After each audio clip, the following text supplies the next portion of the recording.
인체는 한 번에 합성할 수 있는 단백질이 20에서 25g 정도예요. 그 이상을 섭취하게 되면 몸에서 그냥 버립니다.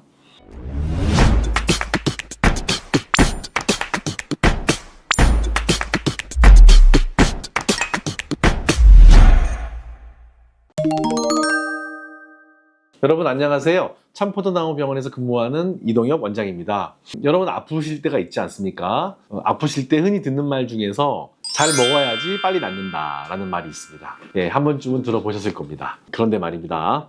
정말 잘 먹어야 잘 낫는다는 말이 맞는 말일까요? 좀 더 정확하게 표현하자면 제대로 먹어야지 빨리 낫습니다. 아플 땐 먹고 싶은 거 먹으면 돼. 라는 말 들어보셨죠? 저는 동의합니다. 이는 사실 과학적 근거보다는 어떤 심리적인 문화적인 요인에서 비롯되는 이제 속설로 보입니다. 좋아하는 음식을 먹을 때 분비되는 도파민, 신경 전달 물질이 있죠. 이 도파민과 같은 신경 전달 물질은 좋은 화학 물질이에요. 일시적으로 통증을 감소시키고 기분을 향상시키는 데 도움을 줄 수 있습니다.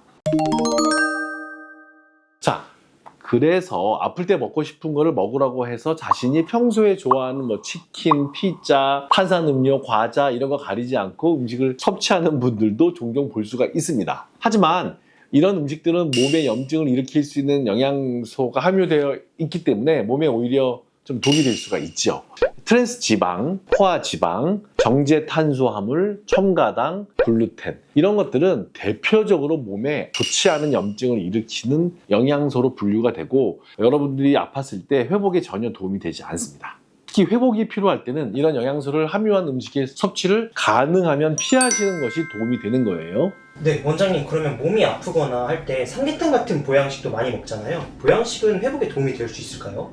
네, 맞죠. 보양식 많이 챙겨 드시기는 하는데 보양식은 생각보다는 도움이 안 될 수도 있습니다. 특히 환자의 건강 상태나 소화 능력, 영양 균형에 따라서 보양식 섭취를 영양학적으로 하셔야 돼요. 삼계탕과 같은 보양식은 고단백, 고칼로리 음식이기 때문에 건강을 회복하기 위해서 필요한 칼로리와 영양소를 제공할 수 있지만 너무 많은 칼로리와 지방을 섭취하게 되면 오히려 소화하기가 어려우세요. 특히 거동이 불편한 환자거나 고혈압, 당뇨 등의 질환이 있는 분들에게는 보양식이 오히려 혈압도 올리고 당뇨도 올리면서 좀 더 회복에 악영향을 줄 수 있기 때문에 보양식을 너무 좀 편향적으로 너무 또 자주 많이 드시기보다는 균형 잡힌 식사를 하시기를 강권드립니다. 술, 담배, 스낵, 탄산음료 등 즐기는 음식들이 많죠. 이런 것들을 기호식품이라고 하죠. 이런 기호식품의 섭취는 건강한 사람의 몸도 망가뜨릴 수가 있습니다. 특히 어린아이들, 자라나는 청소년들한테는 거의 독입니다. 회복이 필요한 환자들한테도 절대적으로 독이라고 생각하시면 됩니다. 따라서 환자분들에게 식품에 한해서는 기호가 있으면 안 되는 거예요. 특히 중독성이 강한 어떤 술과 담배는 뭐 당연히 피하셔야 됩니다.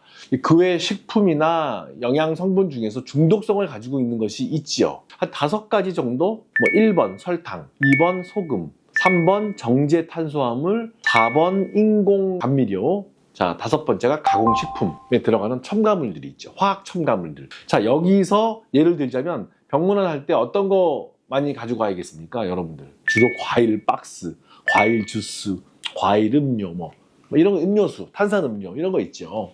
좋지 않습니다. 설탕은 체내 염증 반응을 굉장히 촉진시키고 면역 반응을 오히려 약화시키면서 영향을 안 좋게 주고요. 인공 감미료도 대사증후군 같은 질환을 유발할 수가 있어요. 단백질 볼, 단백질 쉐이크 등 제품도 많고 이제 세대별로 선호하는 것이 다 다를 정도로 단백질 영양소에 대한 관심은 굉장히 뜨겁습니다. 단백질은 근육 유지와 회복에 굉장히 필수적인 영양소죠. 면역 체계의 핵심 구성 요소인 항체, 면역 세포를 생성하는데 중요한 필수 영양소입니다. 인체는 한 번에 합성할 수 있는 단백질이 20에서 25g 정도예요. 그 이상을 섭취하게 되면 몸에서 그냥 버립니다. 때문에 한 끼에 한꺼번에 몰아서 단백질을 섭취하는 것보다는 매 끼니마다 단백질을 일정하게 나눠서 제대로 섭취를 하는 단백질 섭취 방법을 선택하셔야 됩니다. 단, 이는 운동량이 적고 회복 중인 환자의 경우에 해당되는 것으로 건강하고 운동을 많이 하시는 활동적인 분들은 근육이 회복이 필요하신 거예요.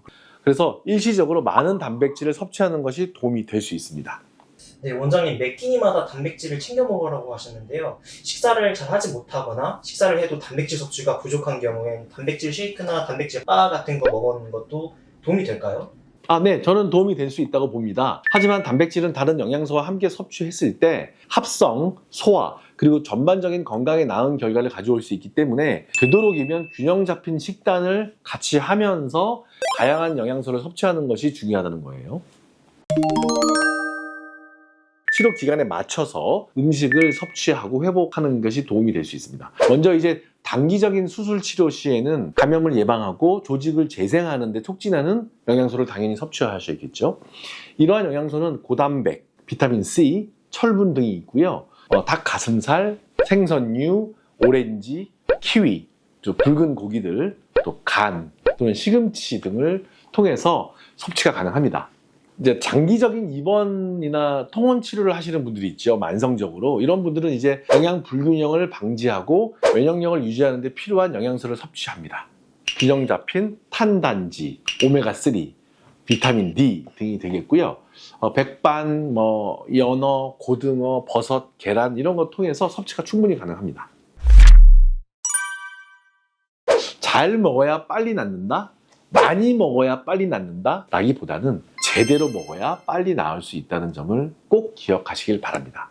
다시 한번 말씀드리지만 우리 몸은 굉장히 정직합니다. 따라서 다음 시간에도 여러분들의 건강에 도움이 될 수 있는 유익한 정보를 가지고 찾아뵙겠습니다. 지금까지 참포도 나무병원의 이동혁 원장이었습니다. 감사합니다.